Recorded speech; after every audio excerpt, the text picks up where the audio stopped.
Let's take a look at when requirements elicitation is complete. The project scope is your guiding light when you're looking for completeness. So did you cover every request in the scope?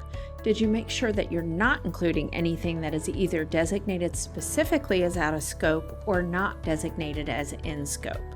The requirements are going to drive all downstream analysis, design, development, and testing activities. So for that reason, you need to make sure that you're doing the part of the process where you are analyzing for completeness, right? So besides analyzing that your requirements themselves are complete, you're analyzing that you've actually covered everything that's included in the scope of the project and that you're not including things that should not be included in the project. You want to analyze the data. So what I'm saying by analyze the data, I'm not referring to data fields specifically related to your requirements.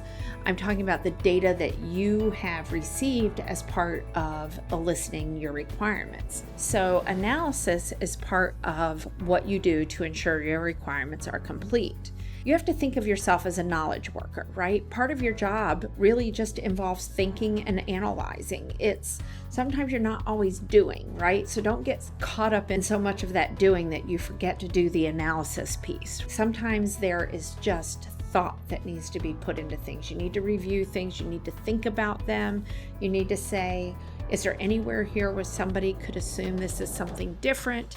Is there a piece of data that's missing from here? Is there a process I didn't document or identify?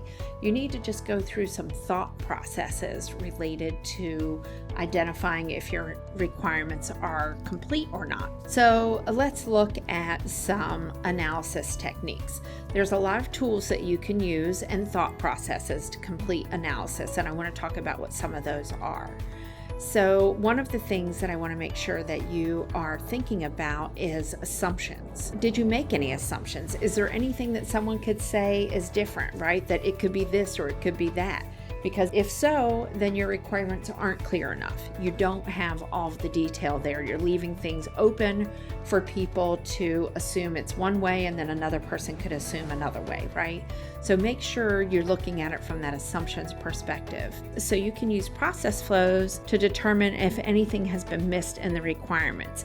You may not know the system flow yet, but you should be able to do a process flow that is not related to a system to help you figure out if you've missed any requirements. So I'm going to give you an example of what I mean by not knowing what the system flow is. So for example, if you were defining the process for putting on and tying a pair of shoes, you wouldn't need to know the brand of the shoes or anything about what they look like, only that they are shoes with laces. If you were defining requirements for a pair of tennis shoes, you could lay out the process for putting on and lacing the shoes to help check if you got all of the requirements. If, for example, you had in the process that laces needed to be crisscrossed up the shoe to give support to hold the shoe on, you might realize that you missed requirements to have the ability to do that. It doesn't matter what the brand is, the color, the style of the shoe, you can still lay out that process without knowing that. Sometimes you'll do documentation that nobody else ever sees, and that's okay. It's about using the tools that are available to you to do that analysis piece of the process.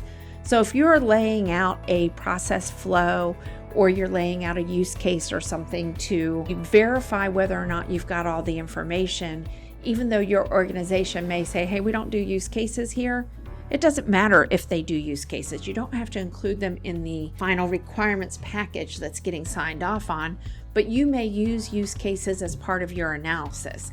It's about using the tools that you have available to you in order to be able to verify if you've got complete and accurate requirements. You can use data flow diagrams to ensure that you've captured all of the requirements related to data.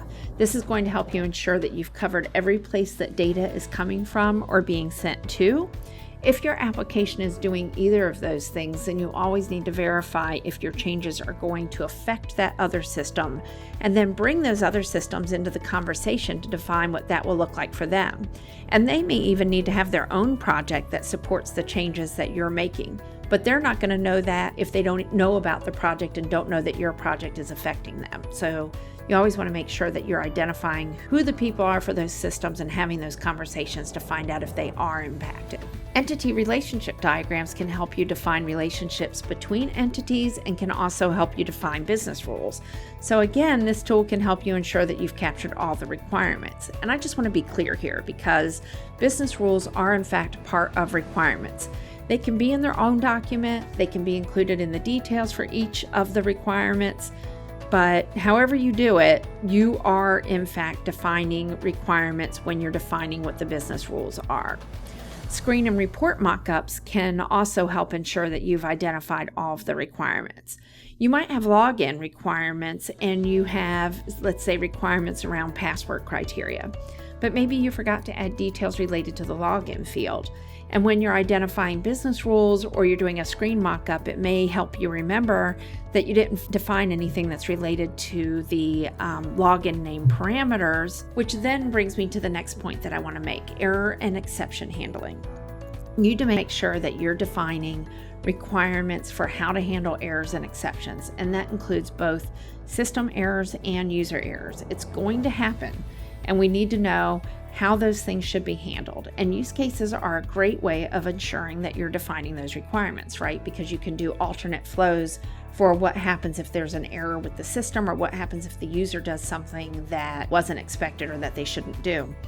I don't feel like there's really a standard process for analysis. I would just like to say that.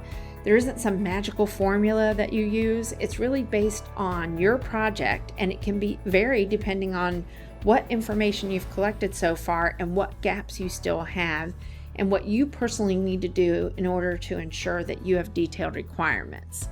But using some of these tools can help you, and you should consider them as part of your analysis process. At the end of the elicitation activities, you as the business analyst should be leading the effort to review and refine the requirements.